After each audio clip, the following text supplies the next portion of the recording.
Ini adalah salah satu kisah nyata paling menyeramkan di dunia. Kisah tentang seorang wanita muda bernama Anneliese Michel yang tubuhnya dirasuki oleh 6 iblis sekaligus. Pada pembahasan ini juga akan diputarkan rekaman suara asli dari ke-6 iblis yang merasuki tubuhnya itu. Selengkapnya tonton video ini sampai akhir. Namun sebelum itu, mari subscribe terlebih dahulu channel ini agar selalu bersemangat dalam memberikan konten-konten menarik yang bermanfaat.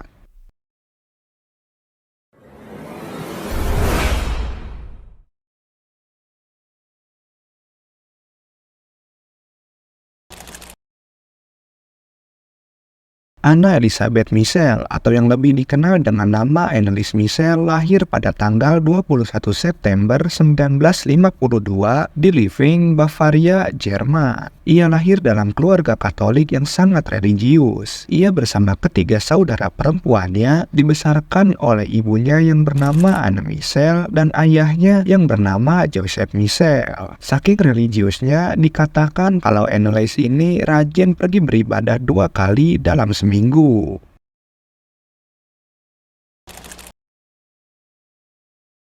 Pada tahun 1970, saat usia Anneliese masih berusia 16 tahun, ketika sedang berada di sekolah, tiba-tiba ia mengalami blackout atau pingsan. Lalu dengan kondisi yang belum sepenuhnya membaik, ia berjalan namun dengan pikirannya yang kosong seperti seolah ada yang mengendalikan tubuhnya. Ketika sudah dalam kondisi sadar, Anneliese sama sekali tidak mengingat apapun yang terjadi padanya saat itu. Singkat cerita, pada malam hari saat Anneliese tidur di rumahnya, tiba-tiba ia terbangun tepat pada pukul 3 dini hari. Ia terbangun karena mencium bau gosong dan setelah dicari, ia tidak menemukan sumber dari bau tersebut. Anneliese kembali pergi ke kamarnya untuk melanjutkan tidur. Namun, tidak lama ia berbaring di atas kasurnya, tiba-tiba ia merasakan ada sesuatu yang berat yang menindih tubuhnya. Ia juga merasakan sensasi basah pada dasar kasur. Setelah terlepas dari kejadian itu, Anneliese langsung terbangun dan menangis ketakutan. Pada malam itu, ia merasakan suasananya benar-benar sangat mencekam. Berselang 1 tahun kemudian, kejadian serupa kembali terjadi menimpa dirinya. Namun, kali ini disertai dengan kejang-kejang sampai tubuhnya terguncang tidak terkontrol. Akhirnya, Anneliese dibawa ke rumah sakit untuk diperiksa oleh dokter spesialis saraf. Dari hasil pemeriksaan, dokter tersebut tidak menemukan masalah atau sesuatu yang janggal mengenai kondisi Anneliese itu, termasuk juga pada bagian fungsi otaknya. Jadi, bisa dikatakan kalau menurut dokter yang memeriksanya itu, kondisi Anneliese baik-baik saja.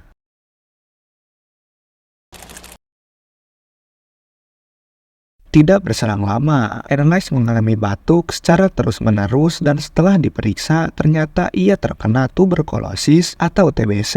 Hal itu membuatnya harus dirawat di rumah sakit untuk beberapa hari. Namun, saat dalam masa perawatan itulah, Anneliese kembali mengalami kejang-kejang. Ini berarti ia sudah mengalami untuk yang ketiga kalinya. Anneliese kembali dibawa ke dokter spesialis syaraf untuk diperiksa. Dokter tersebut mendiagnosis kalau Anneliese mengalami temporal lobe epilepsi. Ini adalah gangguan serius pada syaraf di bagian lobus temporal otak. Bagian otak ini bertanggung jawab dalam memproses emosi dan penyimpanan memori jangka pendek. Gejala dari epilepsi ini diantaranya berhalusinasi, seperti misalnya tiba-tiba mendengar suara-suara, melihat sosok seseorang, mencium bau atau rasa, sampai akhirnya mengalami kejang-kejang hingga kehilangan kesadaran. Yang lebih memprihatinkannya lagi, ini terjadi cukup sering kepada Anneliese. Walaupun ia sudah mendapatkan perawatan yang maksimal, namun kondisinya terus memburuk.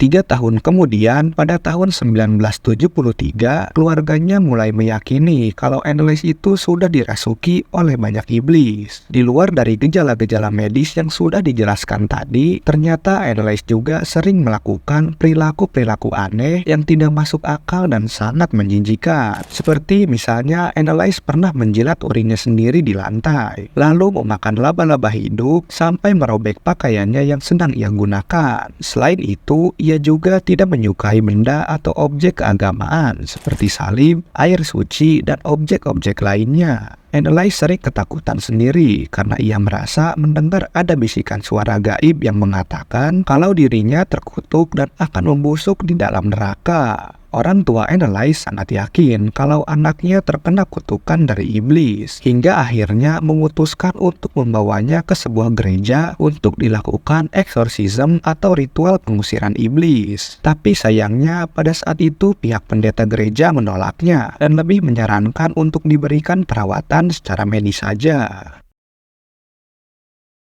1 tahun kemudian, tepatnya pada tahun 1974, kondisi Annelies jauh semakin memburuk dan sangat mengerikan. Lagi-lagi ia menunjukkan perilaku aneh lainnya seperti berjalan dengan kedua tangan dan kakinya secara bersamaan, mengeluarkan suara menggeram, menyakar apapun yang ada di hadapannya termasuk dirinya sendiri, bahkan sampai sering menghantamkan tubuhnya ke dinding. Menurut pengakuan dari orang tuanya juga mengatakan kalau Annelies seringkali berbicara namun dengan suara yang aneh, seperti bukan dari suaranya sendiri, melainkan diyakini sebagai suara dari iblis yang sudah merasuki tubuhnya.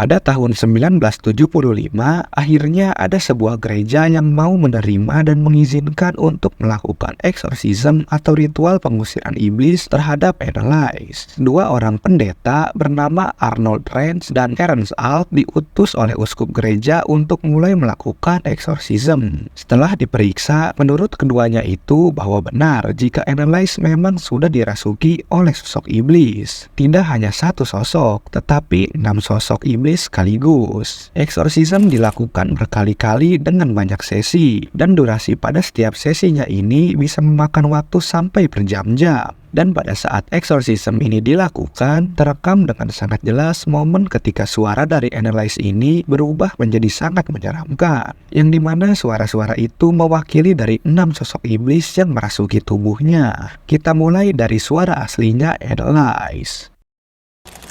Ich will auch für die anderen Leute, damit die nicht in die Hölle kommen und so.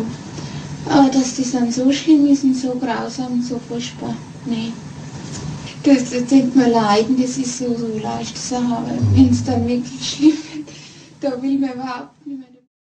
Dan berikut ini adalah suara dari 6 sosok iblisnya. Pertama, suara dari iblis Belial.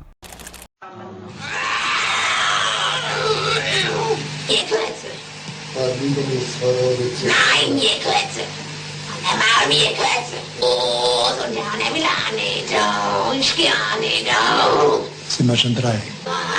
Wie. Was ist so der Scheiße?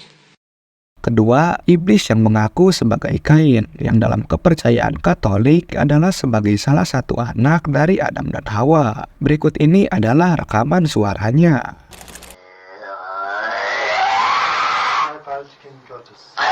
Ich hab dein Maul erschlagen!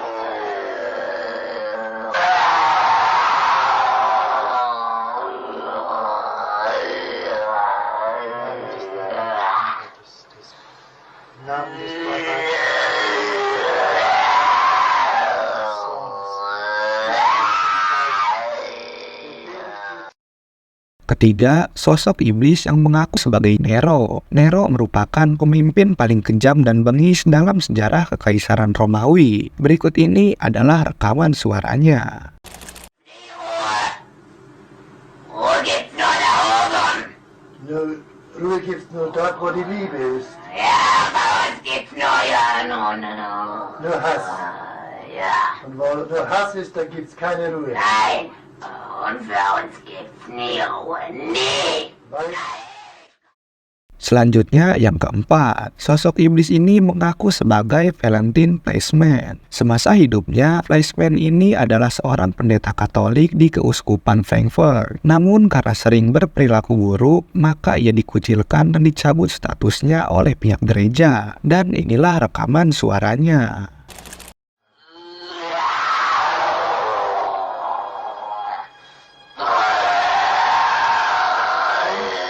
Jetzt bin ich verdammt.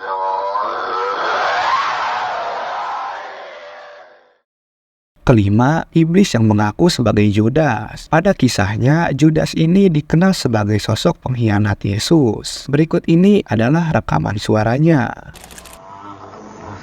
Die müssen in eigenen Seminaren ausgebildet werden, die dürfen nicht auf die anderen Universitäten. Kapiert? Klar.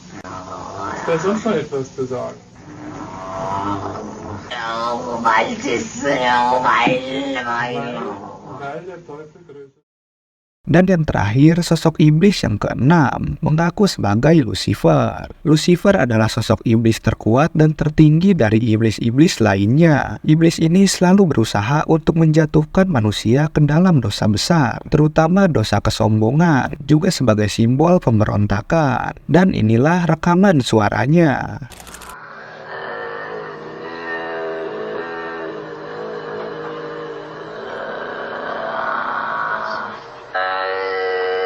Im Namen deines seligen Jungfrau, im Namen Jesu, befehle ich dir auszufahren.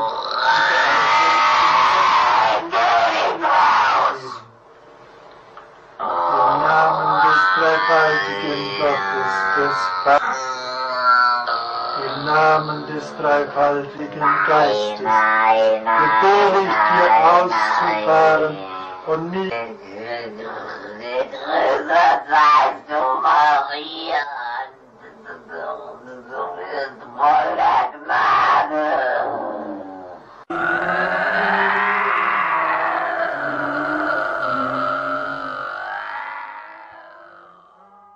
Kedua pendeta itu terus berusaha keras dengan berbagai cara untuk mengeluarkan semua iblis yang ada dalam tubuh Anneliese. Jika dihitung selama kurang lebih 10 bulan, di tahun 1975, Anneliese sudah dieksorsisme sebanyak 67 kali dalam 42 sesi. Tetapi bukannya semakin membaik, kondisi Anneliese justru semakin memburuk. Ya, benar-benar memburuk. Iblis yang ada di dalam tubuhnya itu selalu berusaha untuk melawan kedua pendeta itu. Bahkan yang lebih menakutkannya, iblis itu juga mencoba untuk membunuh Anneliese. Anneliese seringkali menyakiti dirinya sendiri, seperti misalnya dengan mencakar, memukul, menabrakkan tubuhnya, sampai tidak mau makan dan minum sama sekali. Dan inilah foto perbandingan kondisi Anneliese saat dirinya masih sehat dan setelah dirasuki oleh iblis.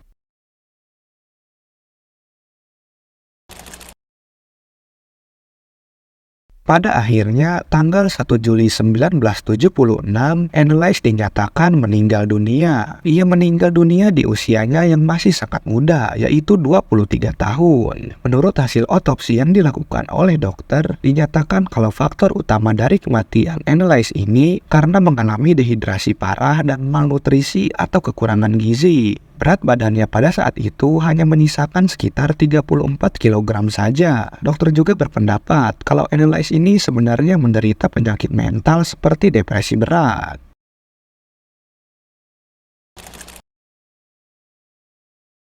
Karena sudah menimbulkan korban jiwa, kasus ini pun menarik perhatian pihak kepolisian. Polisi mencurigai adanya sesuatu yang janggal karena kematian Anneliese ini terjadi ketika dalam ritual eksorsisme dan kelaparan. Karena seperti yang sudah disebutkan sebelumnya, dari hasil otopsi menjelaskan kalau Anneliese ini meninggal dunia karena dehidrasi hebat dan kekurangan gizi atau kelaparan. Dan itu terjadi selama dalam ritual eksorsisme yang dilakukan oleh kedua pendeta tersebut. Akhirnya, kedua orang tua Anneliese dan kedua pendeta itu dituntut atas tuduhan membiarkan Anneliese meninggal karena kelaparan dan dehidrasi, juga tidak memberikan perawatan medis yang seharusnya terhadap proses penyembuhannya. Menurut polisi juga, Anneliese hanya mengalami gangguan jiwa dan hanya perlu dilakukan pengobatan atau perawatan medis bukan oleh pendeta.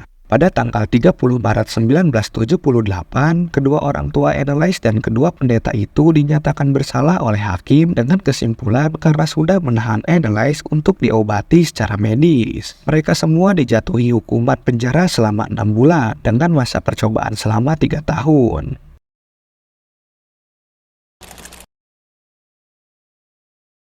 Setelah persidangan, orang tua Anneliese meminta izin kepada pihak berwenang untuk menggali kembali kuburan Anneliese. Alasan dilakukannya ini karena pada saat itu prosesi pemakamannya dilakukan dengan terburu-buru dan tidak layak. Pihak berwenang mengizinkannya dan prosesi pemakaman Anneliese dilakukan kembali dengan cara yang lebih layak. Jenazah Anneliese dipindahkan ke dalam peti kayu berwarna putih yang dilapisi oleh timah dan dikuburkan di Klingenberg Cemetery, Jerman.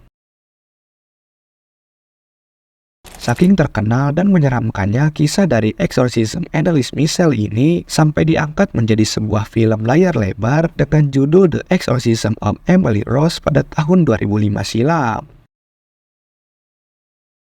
Itu tadi pembahasan singkat mengenai kisah eksorsisme paling menyeramkan yang dilakukan terhadap Anna Elizabeth Michel atau yang lebih dikenal dengan Anneliese Michel. Menurut kalian, apakah setuju kalau Anneliese ini memang dirasuki oleh 6 sosok iblis sekaligus atau memang murni karena gejala penyakit medis? Tulis pendapat kalian di kolom komentar. Jika kalian suka dengan video ini, silahkan like, share, dan komen. Kalian juga bisa request cerita atau kisah apa yang akan dibahas selanjutnya. Jangan lupa untuk subscribe dan nyalakan tombol lonceng notifikasinya untuk update video terbaru lainnya.